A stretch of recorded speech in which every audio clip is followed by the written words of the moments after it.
upang malutas po natin ang problemang inaharap ng ating bansa. Pansamantala, dyan lang po kayo. Tibayan po ninyo ang inyong kalooban. Hindi po tayo matatalo sa ating ginagawang pakikipaglaban. Na masugid na gagawa ng kanyang tungkulin na tukuyin saan man tayo makarating. Tukuyin ang lahat ng mga taong nasa likod ng napakalaking nakawan na ito sapagkat sila po ay nakagawa hindi lamang ng kataksilan sa bansa, kung hindi napakalaking kasalanan na nasa likod po ng pagnanakaw na ito. Sila po'y pinagtiwalaan ninyo. Inakala po ninyo na silang gagawa ng mabuti para sa inyo, sapagkat yun naman ang inaasahan ninyo na magiging kapalit ng pagtitiwala sa inyo, sa kanila. Ngunit, sa halip po ng pagtitiwalang yon, ay ninakawan po kayo. Harap-harapan po, kagaya ng sinasabi namin. Yan po ang kanilang gustong iwasan ngayon. Yung makilala sila ng lubusan at tuluyan. Kaya lahat po ay gagawin nila. Huwag po kayong mawawala ng loob. Alam ko po na ito'y pansamantala lang. Alam ko pong hindi magpapabaya ang Panginoon Diyos. Siya po ang gagawa ng paraan upang malutas po natin ang problemang inaharap ng ating bansa. Pansamantala, dyan lang po kayo. Tibayan po ninyo ang inyong kalooban. Hindi po tayo matatalo sa ating ginagawang pakikipaglaban. Salamat po sa inyo. Sen, bago lang tayo magtapos, inuulan ako ng napakaraming text message ngayon. Nakatutok sila sa atin. Ang sabi ng isa, nasa tao ang gawa, nasa Diyos ang awa. Kung ano man po yung gagawin natin. Na nasa likod po ng pagnanakaw na ito, sila po'y pinagtiwalaan ninyo. Inakala po ninyo na silang gagawa ng mabuti para sa inyo, sapagkat yun naman ang inaasahan ninyo na magiging kapalit ng pagtitiwala sa inyo, sa kanila. Ngunit, sa halip po ng pagtitiwalang yon, ay ninakawan po kayo. Harap-harapan po, kagaya ng sinasabi namin. Yan po ang kanilang gustong iwasan ngayon. Yung makilala sila ng lubusan at tuluyan.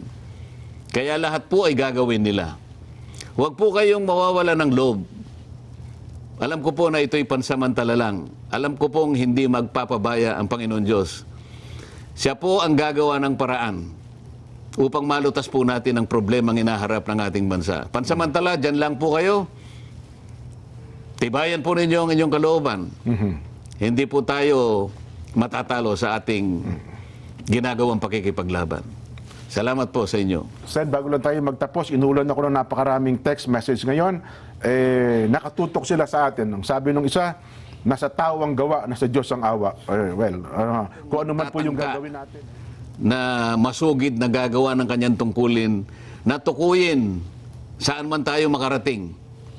Tukuyin ang lahat ng mga taong nasa likod ng napakalaking nakawan na ito, sapagkat sila po ay nakagawa hindi lamang ng kataksilan sa bansa, kung hindi napakalaking kasalanan na nasa likod po ng pagnanakaw na ito. Sila po ay pinagtiwalaan ninyo. Inakala po ninyo na silang gagawa ng mabuti para sa inyo, sapagkat yun naman ang inaasahan ninyo na magiging kapalit ng pagtitiwala sa inyo, sa kanila. Ngunit, sa halip po ng pagtitiwalang yon, ay ninakawan po kayo. Harap-harapan po, kagaya ng sinasabi namin. Yan po ang kanilang gustong iwasan ngayon. Yung makilala sila ng lubusan at tuluyan. Kaya lahat po ay gagawin nila. Huwag po kayong mawawala ng loob. Alam ko po na ito'y pansamantala lang. Alam ko pong hindi magpapabaya ang Panginoon Diyos. Siya po ang gagawa ng paraan upang malutas po natin ang problemang inaharap ng ating bansa. Pansamantala, dyan lang po kayo. Tibayan po ninyo ang inyong kalooban. Hindi po tayo matatalo sa ating ginagawang pakikipaglaban. Salamat po sa inyo. Sen, bago lang tayo magtapos, inuulan ako ng napakaraming text message ngayon. Nakatutok sila sa atin. Ang sabi ng isa, nasa tao ang gawa, nasa Diyos ang awa. Kung ano man po yung gagawin natin. Na nasa likod po ng pagnanakaw na ito, sila po'y pinagtiwalaan ninyo.